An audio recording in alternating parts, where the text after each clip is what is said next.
If you don't love Baton Rouge, that's because you don't know Baton Rouge. If you don't know Baton Rouge, you're about to. I'm Brandy B. Harris. This is Love 225.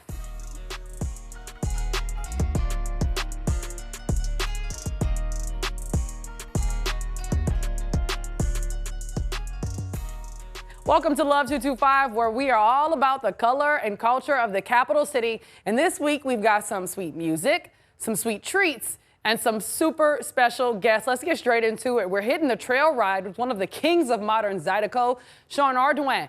The Grammy-nominated artist sits down with us to talk about Creole culture and the music that he loves. He's especially proud of his work with his latest album with the alum, the Golden Band from Tigerland. Yeah, you can't wait for you to hear how the Grammy-nominated album was first created. Then we're getting social and talking influencers. Yeah, Jordan Basham is a queen of social media things. Her Instagram account, Where to Go 225, is where she shares the best places to eat and local businesses to visit here in Baton Rouge. Can't wait for you to hear this conversation. Plus, oh yeah, take a big chunk of it. later in the show, it's that time of year, y'all. Festival season is here. Every weekend is something different here in South Louisiana, which means tons of festival food. So we'll talk about some of our favorites. Can't wait for all of that conversation. That's also to come on Love 225. Plus, Jalen Tamia is putting people on. At just 22 years old, she's been putting them into areas of influence. We're talking to the Amazon influencer about how she's teaching other people how to make money in the e-commerce space and grow their social media presence. But first, let the band play neck. That's what everybody's always yelling. Or maybe we should just let them play with their Grammy-nominated alum. The Sean Ardoin stopped by the Love 225 studio to talk about the groundbreaking Tigerland collab, the beauty of zydeco music, and his love for Creole culture. Like I said, I don't know, moi je connais pas, like I said, we'll talk later on a charré à voir plus tard. You know, what's up, comment ça va, ça va bien, how you doing, I'm doing well, I love that, I love that. So where are we coming from? My brother and I had a band, and then in '99 we broke up. So since 1999, it's been Sean Ardoin zydeco, Sean Ardoin Creole and ROGK, Sean Ardoin Creole Rock and Soul. What is it like for you to, one, have Creole music, zydeco music on streaming platforms all over the world, to be going to the Grammys with this, and to be the person, one of the people in your family keeping that legacy alive? What is that like for you? It means a lot, because the music has always been something that people all over the world know about and search out. But with the advent of digital platforms, now it's easily accessible. It's my job, it's my drive, my mission to be a champion of Creole culture and everything Creole. You're continuing a family legacy, but you really are extending your own personal legacy from Tigerland alum to full-fledged Grammy-nominated professional musician. When I was in the Tiger Band, I was wishing we would play popular music. I was like, if we ever play popular music, we are gonna kill. And then fast forward to today, and the Tiger Band's playing my music. It don't get no better than that. I was like, Dr. Jones, if the Tiger Band does an album with me and my band playing my music and we put it in my category for the Grammys, we got a shot. He said, let's do it. He thought it was only one song. I'm like, no, a whole project. They realized that it was an opportunity. So 146 of them realized it was an opportunity to be a part of something special and be a part of Tiger Band history. Do you look back on that process like, I knew that was a magical like something special was gonna happen out of that? We had 150 people, 160 people in agreement that we were gonna get nominated. So for a musician, a former Tiger Band alum, literally named your album full circle, what will it mean for your name to be in that envelope on music's biggest night? Oh my God. First of all, my first Grammy, and it's with LSU, that's gonna be everything. That's gonna be everything. Some kid in Tiger Band right now who's like a young Sean Ardoin, what do you want them to get from this whole process? I have something I call the SSG formula. See it, say it, get to work. You have to see your vision clearly. You have to see it clearly. Write it down, say it every morning, and then you have to say it every morning, every night, because you gotta see it, then you gotta say it, because when you say it, the universe or God, however you believe, has to make it happen. So don't say anything negative against it, only in the positive, and then get to work. Because if you don't work, it won't happen. get to work. We love it. Thank you for stopping by to visit us, Mr. Ardoin. Can't wait for the tour and for all the musical selections that'll be coming up. But when we return right here on Love 225, the queen behind the local IG screen and the local IG scene, Miss Where to Go 225, Jordan Basham, tells us some of her favorite places to visit right here in the greater Baton Rouge area. We'll have all of that when Love 225 returns. We'll be right back.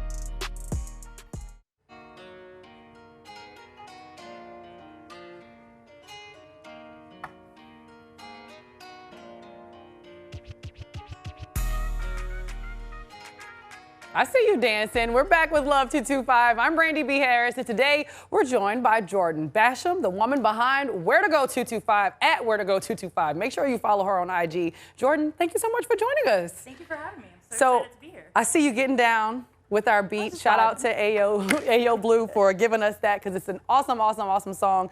But you brought treats, and before we can get into that, let's talk about Where to Go 225. I love the IG account. Tell me the story behind it. Yeah, well, it's kind of a long story, so I'll give you the short story. Basically, whenever my husband and I graduated college and everything, we decided to leave Baton Rouge. So we were the people that were like, we got to get out of Baton Rouge. It's time to go. So we moved to Houston, and then we were there for a few years, ended up moving back home. And then we re-fell in love with the city of Baton Rouge. Whenever we moved away, we had no idea of the great things that Baton Rouge had to offer. So we just decided to move back. And then the Instagram, when we were actually in Houston, there were a lot of Instagrams out there doing the kind of, you know, the food scene and different things going on. And I was like, man, why don't we have something like that in Baton Rouge?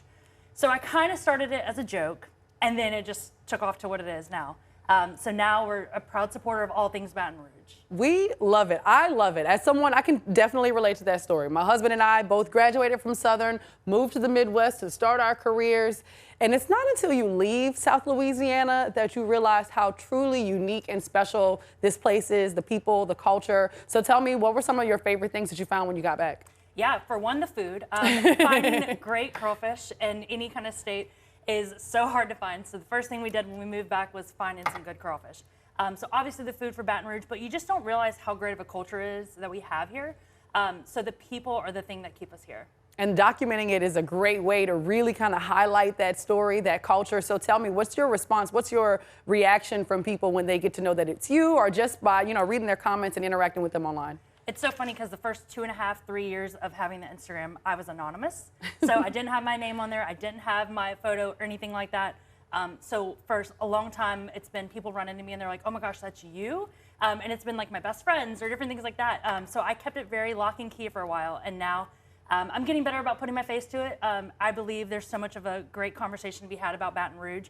And I feel like if we're open and honest, then we can, you know, really do great things here in Baton Rouge. Okay, so it's festival season. It's springtime. We're all sitting outside to eat our crawfish, to eat our snowballs. Give me your favorite patio settings, favorite places for outside dining. That's one thing about Baton Rouge is that we have so many great options. But I'm just going to have to shout out Barracuda. Barracuda Tacos is brand new to Baton Rouge, okay, and they are killing the game. Why? Why you like Barracuda? The environment is so awesome. There's fans outside. It's plenty of room for everybody to kind of spread out and still be, you know, listening to music, do different things like that, enjoying a good cold margarita. And tacos. You can't go wrong with tacos. The tacos are incredible. But then there's so many OGs. Like Building 5 has been around for like 4 or 5 years now, and they have a great outdoor patio. And, you know, that's one thing is we don't realize how many great patios that we do have here. So we really do, like, we need an ongoing list somewhere. I guess I should do that. But we need an ongoing list because there's a lot of great options out there. Is there a little known place that you think people really need to get wind of? I know for me, it would be Dang's, family-owned Vietnamese spot on Florida. I feel like it's the best small dining place in Baton Rouge. Is there a place that you can think of? Oh my gosh, there's so many. That's so hard because like I love different categories of food. But you know, Smoke Bayou is out there. That guy's doing awesome barbecue, and he's like in a house right now. But there's so many great hidden gems in Baton Rouge, especially you drive anywhere along Florida Boulevard. Yeah. You're gonna find some awesome food out there. And then you are my kind of friend. You didn't come here empty-handed. You showed up with sweet treats. Tell us what we have here. Yeah, so Brouhaha, if you don't know, they are the cake ball place in Baton Rouge. So they also have a cake ball that's called the 225. I think it's called the 225 cake ball. And so I had to bring y'all some. I had to show y'all some love. Okay, well, we're going to get a quick taste of this. When we return, would you rather chicken on a stick or would you rather funnel cakes? We're going to take you to some local festivals. Quick cheers on this. Cheers. Oh yeah, take a big chunk of it. Yum, yum. We've got to look at food at all of our area festivals. Then we're talking to one young woman who's making her presence known among influencers. That's all coming up on Love 225.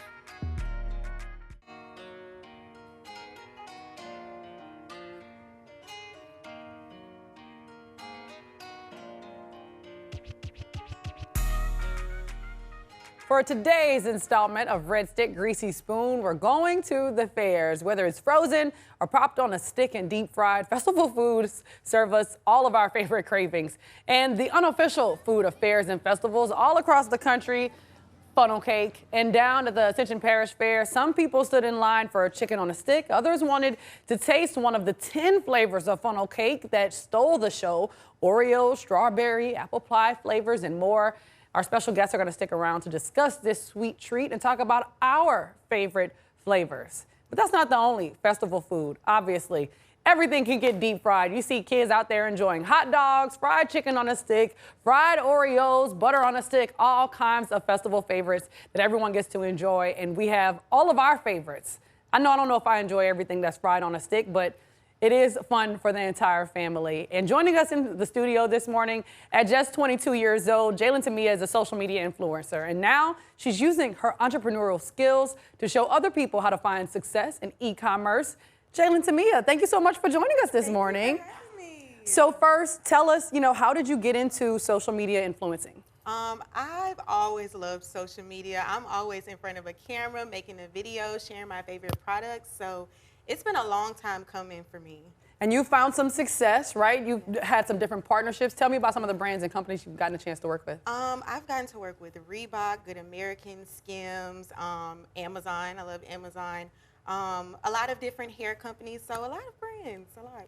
And tell me, what do you think people could learn about the e-commerce space, about being a social media influencer? I mean, kind of go back, what was the first brand that you got? How did you make that happen for yourself? I feel like the very first brand that did believe in me was Amazon. They gave me a platform as an Amazon influencer, and from there, it was tons of brand deals. There's a lot of money in social media, affiliate marketing, influencer marketing, social media marketing. It gets deep. And you've been working with other women too. You just recently had an event to help other women become entrepreneurs. Talk to me about that. You even gave out a grant. Talk to me all about it. Yes. So I had an event called the Game Plan Summit, and that was for aspiring and current entrepreneurs to learn more about the motivation side, the health side, because that is super important when going into a business. Just some good tips, and I had to wrap it up with a $1,000 grant. I just really feel like it's important to pour back into people that are where I was a few years ago. So if you had tips, I know I'm on TikTok, I'm on all the social media apps, everyone wants to be an influencer, but if you had some tips, some strategy advice for people who are just starting, what would be like your know-how? What would you tell them to do? I think the biggest thing for me was I didn't have anybody to tell me my worth. A lot of times brands won't tell you either. So this goes to media kits. When you're making a media kit, personally, don't fight me when I say this, I don't feel like you should put prices on your media kit. I just think it's limiting. You never know what a brand will offer you. So when creating your media kit, don't put that, see what they'll give you, and roll with that. And if it's not enough, you better let them know. So go back. Let's say we've got people watching this who they're not even familiar with the media kit. What exactly is that, and how do they start with that process? So a media kit basically shows your analytics, who you are, brands you've worked with, your demographics. It's really showing the brand what they're working with and if they would like to move forward or not, if you align with their mission and their values and things like that. So you've got your media kit. You're giving us the tips on that. What would be the next step to building that brand out? So you would really just start making the content, and that's something that I teach in my influencer program. Making videos, just showing what you like. Start doing the hair videos, start doing the fashion hauls and anything else you like, and brands will pick up on it and say, hey, I might be able to work with her or him. And not just working with the brands, they could work with you, right? Yes. Talk to us about what you're doing. You're trying to help other people get on with these brands and with social media influencing.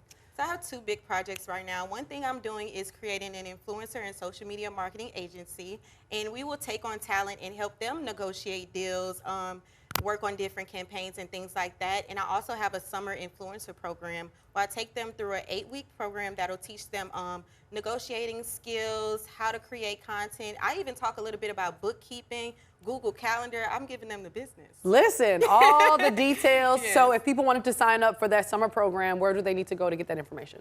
You can go to @JT Headquarters on Instagram, or you can go to my page @DJLynTamia. It's all on there. All right, DJ LynTamia, thank you so much for joining us this morning or this afternoon here on Love 225. And of course, if you want any information on LynTamia, you can follow her on all of her social media accounts. And of course, we'll bring you all that latest information as it comes up. Thank you so much for joining us. And with that, we'll be right back.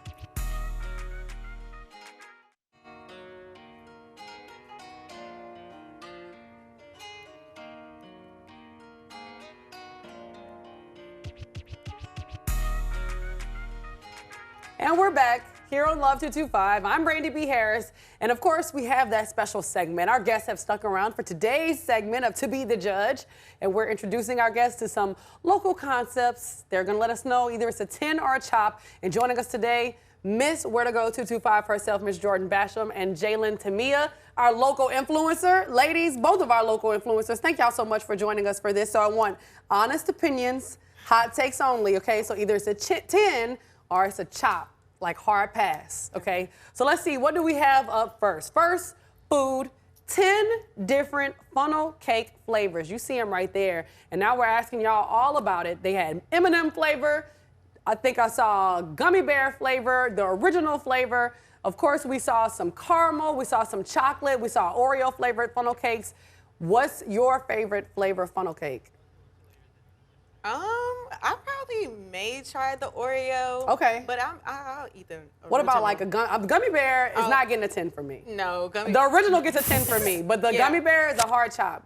Jordan, what do you think? I'm gonna go classic with like the Oreo chocolate, like that sweet and savory. That's what I'm going for. So original funnel cakes, are we giving them a 10 or a chop? 10 for the original. And what about new special flavors, 10 or a chop?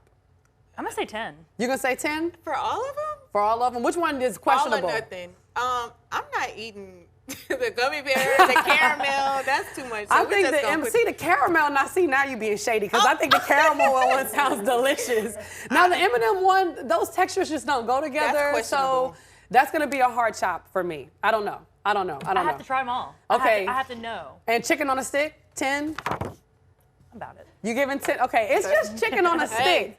But then other things come on sticks at fairs. I lived in Iowa, y'all. You can get fried butter on a stick. It's actually delicious. No, that's going to It's not good for your heart, but it's delicious. It's delicious. Trust me. Oh, no. So, you know, during festival season, during all of our favorite fairs, there's lots of drinking. And enough with the drinking judgment. Sometimes people want to drink. Sometimes they don't. Sometimes they just want a little bit, just a little taste of it. And according to Pinterest 2023 predictions, Gen X will drive a trend for drinking less. The site predicts a 220% increase in mocktails, cocktails, and low alcohol beverage options for everyone this year. Talk about refreshing. Ladies, mocktails. We giving it a 10 or a chop? 10. 10. I love it. Now, do they need to be sweet or sour? I think you have to offer both because then you get kind of the people that want an option. So I agree. You agree? I'm not a lime girl. So just like lime in a seltzer, I need some agave, something sweet in it. Yeah. I'm a sweet tooth type of person, for sure. I can do either or.